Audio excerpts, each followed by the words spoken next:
ನಮ್ಮ ಕರ್ನಾಟಕ ರಾಜ್ಯದಲ್ಲಿ ಪ್ರತಿಯೊಂದು ಕೂಡ ಪ್ರತಿದಿನ ದಾಸೋಹ ಇರುತ್ತೆ ಅಂತ ನಾನು ಸುದ್ದಿ ಮಾಡ್ತಾನೆ ಇರ್ತೀನಿ. ಅದರಲ್ಲೂ ವಿಶೇಷವಾಗಿ ನಮ್ಮ ಗುಂಜ ನರಸಿಂಹಸ್ವಾಮಿ ದೇವಸ್ಥಾನ ಇಡೀ ರಾಜ್ಯದಲ್ಲಿ ನರಸೀಪುರದಲ್ಲಿ ಪ್ರಸಿದ್ಧವಾಗಿರೋಂಥದ್ದು. ಪ್ರತಿದಿನ ಅನ್ನದಾಸೋಹ ಮಾಡ್ತಿರೋಂಥ ಪುಣ್ಯದ ಕೆಲಸ ಇವತ್ತು ಮಾಡ್ತಿರೋಂಥದ್ದು ಇಲ್ಲಿನ ಗ್ರಾಮಸ್ಥರು. ನಮ್ಮ ನರಸೀಪುರ ಗ್ರಾಮದ ತಾವು ನೋಡ್ತಾ ಇದ್ದೀರಾ, ಎಲ್ಲಿಲ್ಲ ಬಂದಂಥ ಎಲ್ಲ ಪ್ರವಾಸಿಗರು ಕೂಡ ಇವತ್ತು ಊಟದ ವ್ಯವಸ್ಥೆ ಮಾಡುವಂಥ ದೊಡ್ಡ ಹೆಗ್ಗಳಿಕೆ ಇಲ್ಲಿರೋಂಥ ಗ್ರಾಮಸ್ಥರಿಗೆ ಮತ್ತು ಸಂಬಂಧಪಟ್ಟಂಥ ಟ್ರಸ್ಟ್ಗಳು ಅವರು ಕೂಡ ವಿಶೇಷವಾಗಿ ನೋಡ್ಬೋದು. ಅನ್ನದಾಸೋಹ ಭವನ ದಿನನಿತ್ಯ ಅನ್ನದಾಸೋಹ ಭವನ ಮಾಡಿರುವಂಥದ್ದು ಇಲ್ಲಿ ನಾವು ನೋಡ್ತಾ ಇದ್ದೀವಿ. ಒಂದಷ್ಟು ಟೀಮು ಇಲ್ಲಿ ಕೆಲಸ ಮಾಡ್ತಾಯಿದೆ, ಯಜಮಾನಿಕೆ ಟೀಮ್ ಇರುವಂಥದ್ದು. ಹಾಗಾಗಿ ನಿಜವಲ್ಲೂ ಖುಷಿಯಾದಂಥ ವಿಚಾರ. ಯಾಕೆಂದರೆ ಮಠ ಮಂದಿರಗಳಲ್ಲಿ ಅತಿ ಹೆಚ್ಚು ದಾಸೋಹನ ವ್ಯವಸ್ಥೆ ಮಾಡುವಂಥದ್ದು ನಮ್ಮ ಕರ್ನಾಟಕ ರಾಜ್ಯ. ಇನ್ಯಾವುದೇ ರೀತಿಯಾದಂಥ ಬೇರೆ ಬೇರೆ ರಾಜ್ಯಗಳು ಇವತ್ತು ಮಠ ಮಂದಿರದಲ್ಲಿ ದೇವಸ್ಥಾನಗಳು ಎಷ್ಟೇ ಇದ್ದರೂ ಕೂಡ ಊಟದ ವ್ಯವಸ್ಥೆ ಮಾಡೋದು ನಮ್ಮ ಹೆಮ್ಮೆಯ ಕರ್ನಾಟಕ. ಅದರಲ್ಲೂ ನಮ್ಮ ಹೆಮ್ಮೆಯ ರೈತರು ಇಡೀ ನಮ್ಮ ಮಂಡ್ಯ ಜಿಲ್ಲೆ, ಮೈಸೂರು ಜಿಲ್ಲೆ, ಚಾಮರಾಜನಗರ ಜಿಲ್ಲೆ ಅಂತ ಯಾರೆಲ್ಲ ಇದ್ದಾರೆ ಅವರು ನಮ್ಮ ಈ ಒಂದು ರಾಜ್ಯದ ವಿಶೇಷ ದಾಸೋಹಕ್ಕೆ ವಿಶೇಷ ದೇವಸ್ಥಾನಗಳಿಗೆ ಅನುವು ಮಾಡಿಕೊಟ್ರು ಅಂತ ಕೂಡ ನೋಡ್ತಾ ಇದ್ದೀವಿ. ಇವತ್ತು ಕೂಡ ಇಲ್ಲಿ ಪ್ರತಿನಿತ್ಯ ಅನ್ನದಾಸೋಹ ಆಗುತ್ತೆ ಅಂತಂದರೆ ನಿಜವಾಗ್ಲೂ ಖುಷಿಯಾದಂಥ ವಿಚಾರ.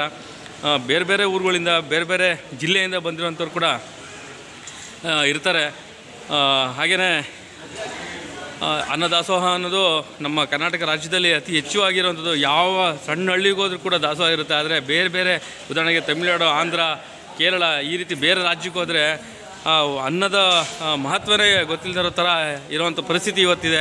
ಅದು ನಮ್ಮ ಕರ್ನಾಟಕ ಹೆಮ್ಮೆ ರೈತರು ಇಲ್ಲಿ ಅತಿ ಹೆಚ್ಚು ದವಸ ಧಾನ್ಯ ಬೆಳೆಯೋದ್ರಿಂದ ಇಲ್ಲಿ ನಮ್ಮ ಮೈಸೂರು ಜಿಲ್ಲೆ ನರಸೀಪುರ ಟೌನಲ್ಲಿ ಗುಂಜ ನರಸಿಂಹಸ್ವಾಮಿ ದೇವಸ್ಥಾನ ಹತ್ರ ವಿಶೇಷವಾಗಿ ಒಂದು ಅನ್ನದಾಸೋಹ ದಿನನಿತ್ಯ ಮಾಡುವಂಥದ್ದು. ನಮ್ಮ ಹಿರಿಕರವ್ರನ್ನ ಮಾತಾಡ್ಸೋಣ. ಸರ್ ನಮಸ್ಕಾರ. ಮೊದಲನೇದಾಗಿ ನಿಮಗೆ ಒಂದು ದೊಡ್ಡ ಕೃತಜ್ಞತೆ ಸಲ್ಲಿಸ್ತೀನಿ. ಒಂದು ದಾಸೋಹ ಅಂತ ಅಂದರೆ ಇಡೀ ನಮ್ಮ ಕರ್ನಾಟಕ ರಾಜ್ಯದ ಬಗ್ಗೆ ಅತಿ ಹೆಚ್ಚು ಸುದ್ದಿಗಳು ಮಾಡ್ತಾ ಇರ್ತೀನಿ ನಾನು.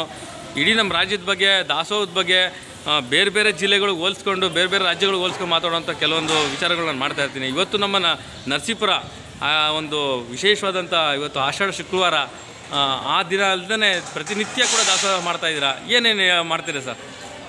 ಇದು ನಿತ್ಯ ದಾಸೋಹ ಅಂದ್ಬಿಟ್ಟಿದ್ದಾನೆ. ಶ್ರೀ ಗುಂಜ ನರಸಿಂಹಸ್ವಾಮಿ ದೇವಾಲಯದಲ್ಲಿ ಇಲ್ಲಿವರೆಗೂ ಇರಲಿಲ್ಲ. ಅದು ಆ ಭಗವಂತನ ಪ್ರೇರಣೆಯಿಂದ ಕೆ ವಾಸುದೇವ್ ಅನ್ನೋರಿಗೆ ಆ ಭಗವಂತ ಅವ್ರಿಗೆ ಆಯುಷ ಆರೋಗ್ಯ ಕೊಟ್ಟು ಕಾಪಾಡ್ತಾ ಇದೆ. ಅವ್ರಿಗೆ ಪ್ರೇರಣೆ ಆಗಿದೆ, ಭಗವಂತನ ಪ್ರೇರಣೆ ಆಗಿದೆ, ಶ್ರೀ ಗುಂಜ ನರಸಿಂಹಸ್ವಾಮಿಯವರ ಪ್ರೇರಣೆ ಆಗಿದೆ. ಅವ್ರು ಹಂಗಾಗಿ ಸಂಕಲ್ಪ ಮಾಡಿದ್ದಾರೆ. ಅವರು ಜನವರಿ 19ರಿಂದ ಸ್ಟಾರ್ಟ್ ಆಯಿತು, ಪ್ರಾರಂಭ ಆಯಿತು. ಅಲ್ಲಿಂದ ಇಲ್ಲಿವರೆಗೂ ಅವರು ನಿತ್ಯ ದಾಸೋಹನ ಪ್ರಾರಂಭ ಮಾಡಿ ಇಲ್ಲಿಗೆ 19ನೇ ತಾರೀಕಿಗೆ 6 ತಿಂಗಳಾಗುತ್ತೆ. ವಿಶೇಷ ದಿನಗಳಲ್ಲಿ ಅಂದರೆ ಪೌರ್ಣಮಿ ಮತ್ತು ಅಮಾವಾಸ್ಯೆ ದಿವಸ ವಿಶೇಷವಾಗಿ 1,000 ಜನಕ್ಕೆ ಮಾಡಿಸ್ತಾರೆ. ಪ್ರತಿನಿತ್ಯ 400ರಿಂದ 500 ಜನಕ್ಕೆ ದಾಸೋಹ ಮಾಡಿಸ್ಕೊಂಬರ್ತಾ ಇದ್ದಾರೆ.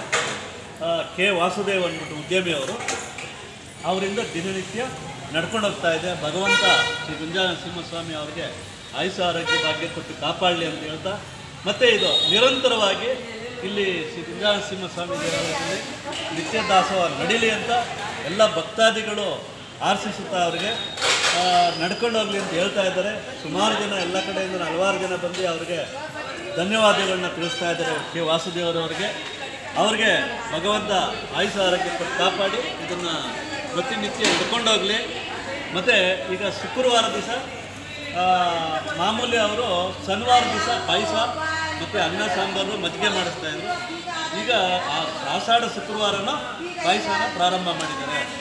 5 ಶುಕ್ರವಾರ ಇದ್ದಾರೆ, 5 ಶುಕ್ರವಾರನ 1,000 ಜನಕ್ಕೆ ಊಟನ ಆಗಬೇಕು. ಆ ಥರ ಒಂದು ಸಂಕಲ್ಪ ಮಾಡಿ ಭಗವಂತನ ಕೃಪೆ ಪಾತ್ರರಾಗಿ ಕೆಲಸ ನಿರ್ವಹಿಸ್ತಾರೆ. ಸರ್ ದಾನಿಗಳು ಇರ್ತಾರೆ ಸರ್, ಯಾವತ್ತು ಹಿಂದೆ ಇರ್ತಾರೆ. ಬಟ್ ಅದನ್ನು ನಡೆಸೋವಂಥ ಮುಖ್ಯಸ್ಥರು ನೀವುಗಳು ಪ್ರಮುಖವಾಗಿರ್ತೀರಾ. ಆದರೆ ಇಷ್ಟು ಜವಾಬ್ದಾರಿ ತಗೊಂಡು ನೀವು ನಿಮ್ಮ ಕೆಲಸ ಕಾರ್ಯಗಳನ್ನ ಬಿಟ್ಟು ಪ್ರತಿಯೊಂದು ಕೂಡ ಜವಾಬ್ದಾರಿ ತಗೊಂಡು ಮಾಡ್ತಾರೆ. ತಮ್ಮ ಜೊತೆಗೆ ಯಾರೆಲ್ಲ ಇದ್ದಾರೆ ಸರ್?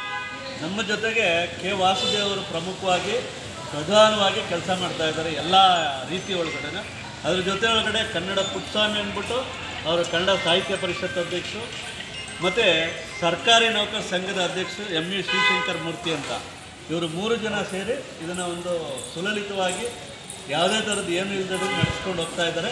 ಅವ್ರಿಗೆಲ್ಲರಿಗೂ ಭಗವಂತ ಆಶೀರ್ವಾದ ಮಾಡಲಿ.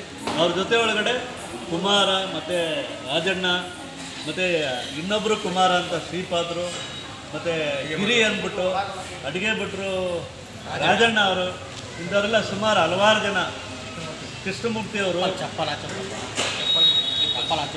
ಹಾಂ ಹಾಂ, ಮತ್ತು ಮಹೇಶ್ ಎಲ್ಲ ವಾಲಂಟಿಯರ್ಸ್ ಇವರೆಲ್ಲ.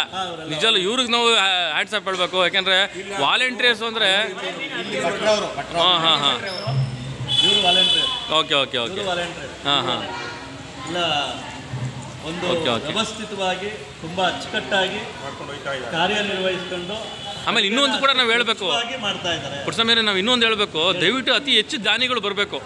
ಯಾಕೆಂದರೆ ದಾನಿಗಳು ಬಂದರೆ, ಯಾವ ರೀತಿ ಹಾಗಾಗಿ ದಾನಿಗಳು ಬರಬೇಕು. ಯಾಕೆಂದರೆ ಇವತ್ತು ಇಡೀ ರಾಜ್ಯ, ನಮ್ಮ ಇಡೀ ದೇಶದಲ್ಲಿ, ನಮ್ಮ ಕರ್ನಾಟಕ ರಾಜ್ಯದಲ್ಲಿ ರೈತಾಪಿ ಜನ ಇವತ್ತು ಮಾಡಿರುವಂಥ ಒಂದು ದಾಸೋಹ ಎಲ್ಲ ದೇವಸ್ಥಾನಗಳ ಒಂದು ಪ್ರತೀಕ ಅಂತ ಕೂಡ ನಾವು ಹೇಳ್ಬೋದು. ಹಾಗಾಗಿ ನಿಮ್ಮಂಥವ್ರು ಇದು ನಿಂತ್ಕೊಂಡಿರೋದು ತುಂಬ ಖುಷಿಯಾಗುತ್ತೆ. ಒಳ್ಳೆಯದಾಗಲಿ, ನಮಸ್ಕಾರ. ಧನ್ಯವಾದ.